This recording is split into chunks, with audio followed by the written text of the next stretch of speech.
Good morning. It's yet another week, another day. We are coming live to you from Beat Radio. As usual, every Thursday we have our interesting program with good testimonies from one of our own listeners. And today in the studio we have our guest who will give us a story of how she survived. Welcome to Survivor series. Thank you so much. Thank you so much.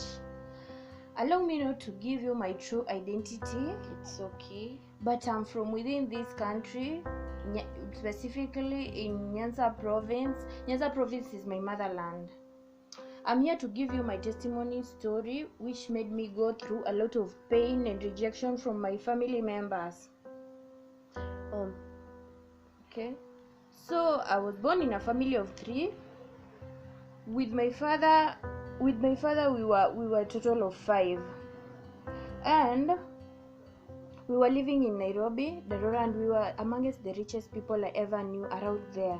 My dad was not faithful to my mother, and she kept on mistreating her, even beating her mercilessly in front of us, because they got married, and my dad had a son outside their marriage. Was it a secret, or did your mother know about the son? No, my mother was never aware of that, but later on everything unfolded itself and my mother knew the truth. And with time, my dad became very sick while under treatment in one of the main hospitals in Nairobi.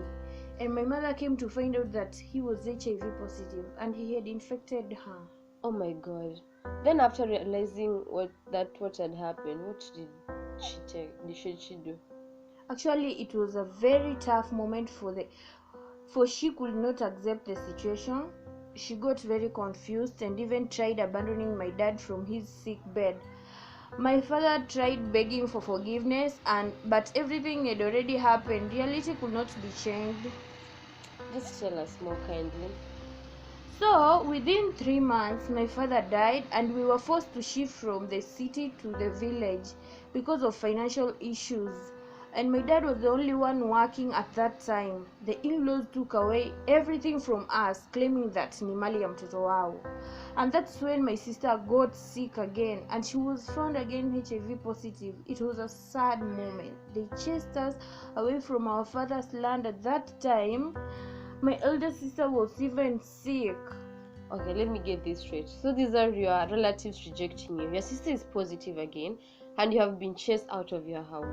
Am I right? Yeah, we went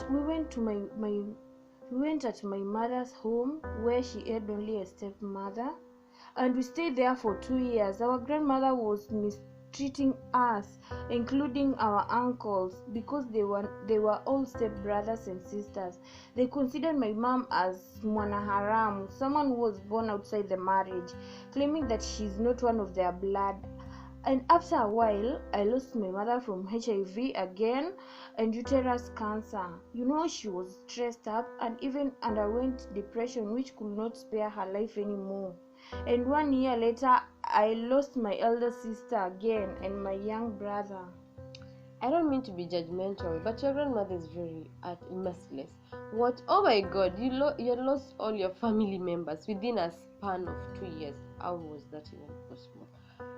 Yeah, I lost my mother and my sister, and my uncle was living around there. He began molesting me sexually, and I was still young. I had even dropped out of school due to lack of school fees.